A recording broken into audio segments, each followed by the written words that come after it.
The silence that makes him addicted to you.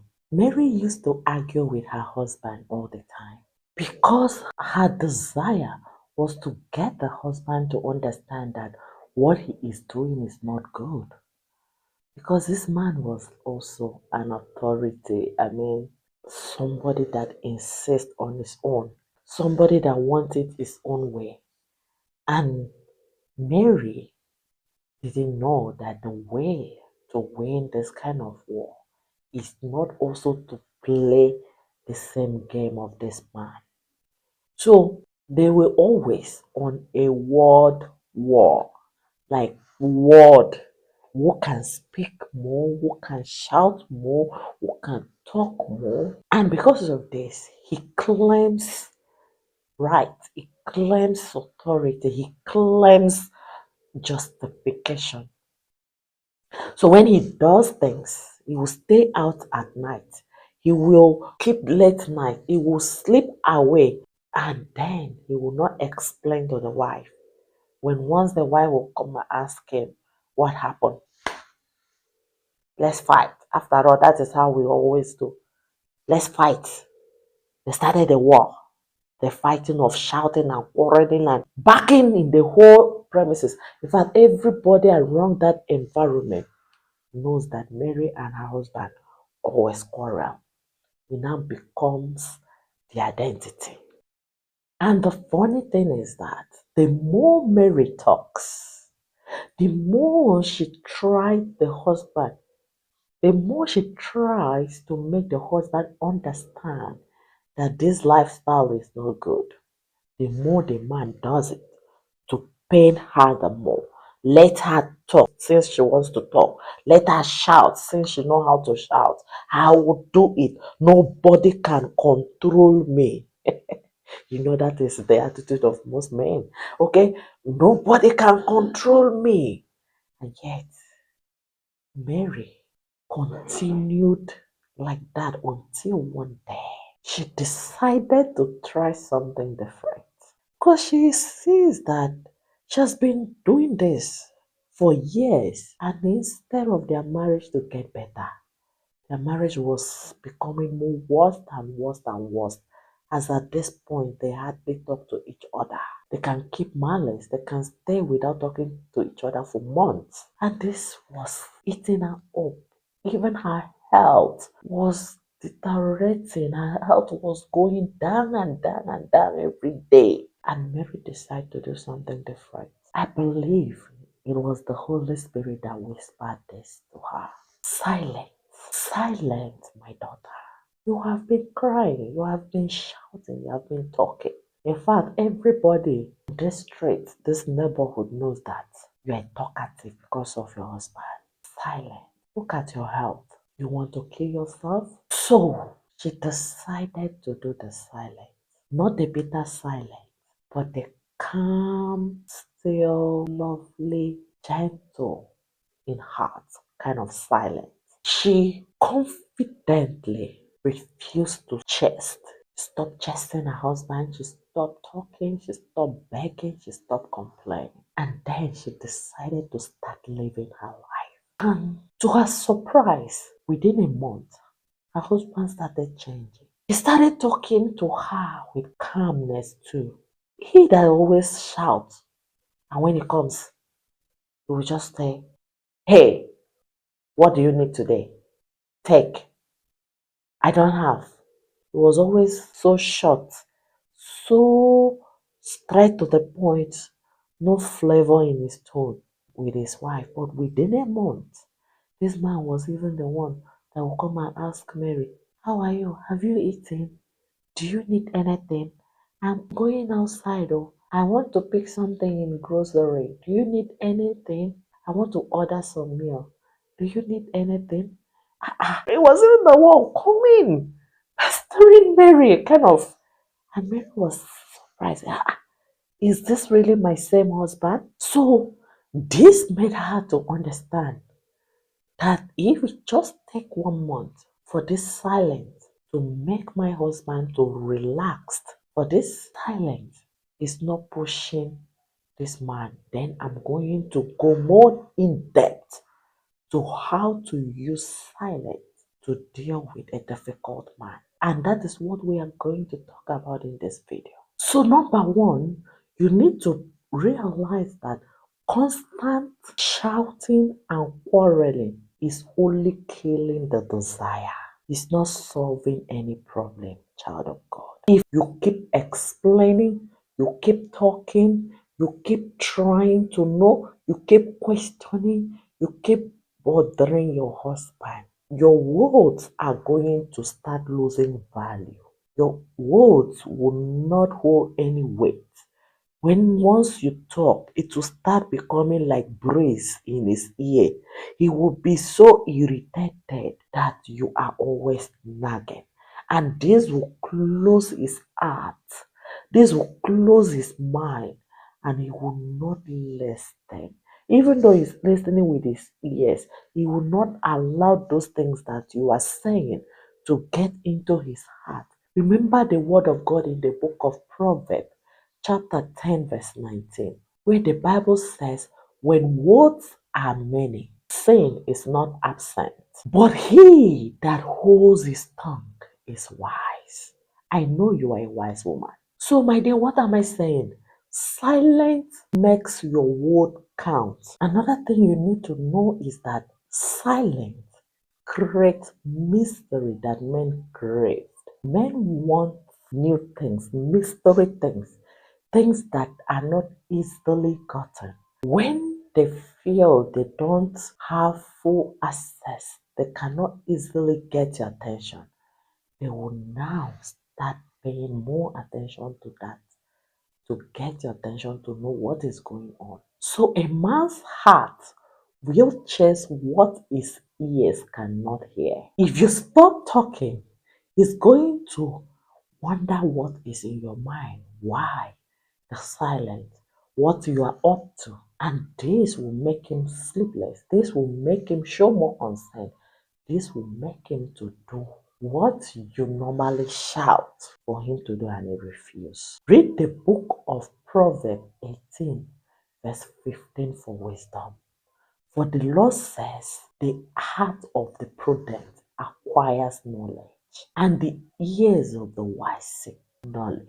You have to use your silence to speak louder to your husband than your words. Are you familiar with the popular saying that silence speaks louder than words?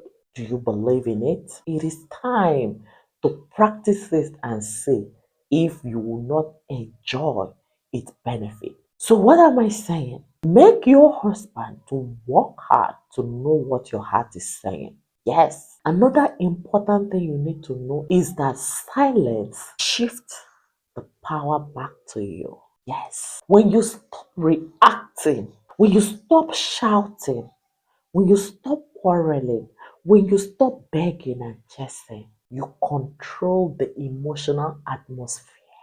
Yes, you are now using your power.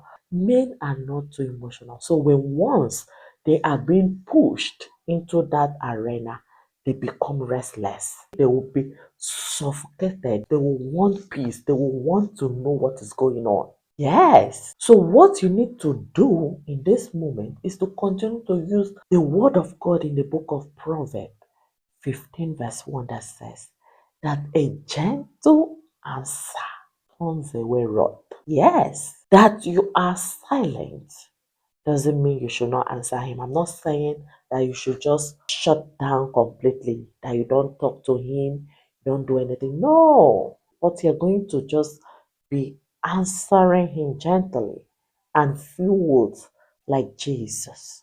When he was interrogated, Jesus didn't waste his energy to explain to people or to answer to accusation. No. He just simply said, you have said so. So why should I argue with you? Jesus refused to give those people his energy because he knows that their mind will already determine. So that word of God says that when you use harsh word, that is going to stir up anger. But now that you are using silence, be gentle, answer him with calmness, few words, and understand that peace is more powerful, more persuasive than pressure. Yes. So, child of God, you have to protect your peace. You have to pursue your peace. You have to stop torturing yourself. You have to stop quarreling and stop nagging. Learn to be a person of few words. Learn to be a person that is gentle with our answer. Learn not to talk when you are too emotional, when you are hot. It is not time of confrontation, time to receive answer. Let me ask him, let me know why or what he is doing. That is not the right moment, child of God. If you go like that, you will not take your power back. You will continue to be the one that lose. And that is not how it should be. Remember, I said that the more you withhold, the more they want it. But the more you throw your value, your words, your desire, your feelings, everything at them, the more they don't want it because they don't want things that are easily and so readily available. They love mystery. They love to know why and how. So you need to allow them to learn how to love and value you. And let me tell you that you are choosing to be silent. That does not mean that it is absence. No, it is presence without pressure. You are still available, you are still present, but you teaching your husband to choose to come for you, to choose to pursue you, to choose to love you, and your calm draws him closer to you instead of pulling him away. Your confrontation pushes him away. Now, let me make this clear.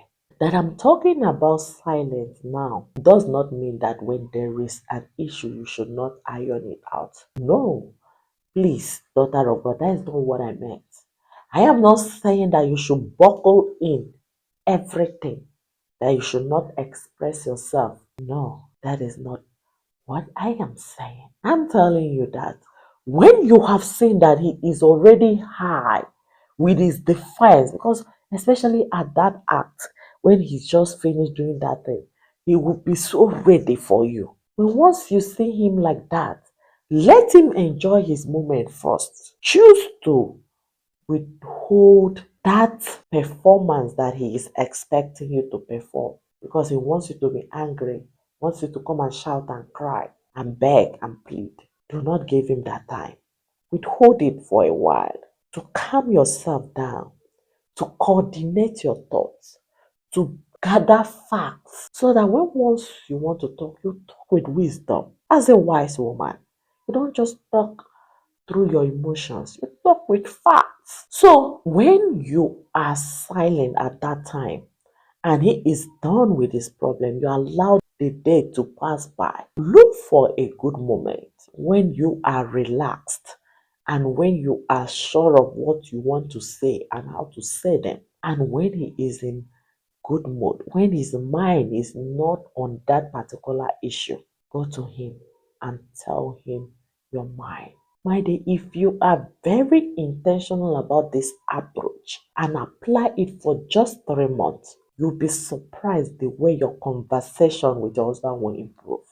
I challenge you to do this. Open your heart to it. Control your emotion. That urge to respond, that urge to talk back, that urge to explain yourself, to get him to understand you because you feel that you are being misunderstood and you want him to understand you. And because of that, you are forced to go, to explain, to brace your point, to keep talking. And the more you are talking, the more you are lowering yourself. It is not by talking and shouting that you win this war. I will keep repeating this until you understand it. Because, daughter of God, my real intention is to help you to win because you're a winner. The winning is to win this your home, to make this your home to be peaceful, to make this your home to be filled with happiness and joy. Your marriage is a gift from God. It is not a mistake. And even this bad marriage, daughter of God, you will be surprised that in no distant time, within 6 to 1 year, that everything in this marriage will change, and this marriage will be filled with love, laughter, and happiness as your father destined for you. This is your daddy's intention, and you are going to enjoy it.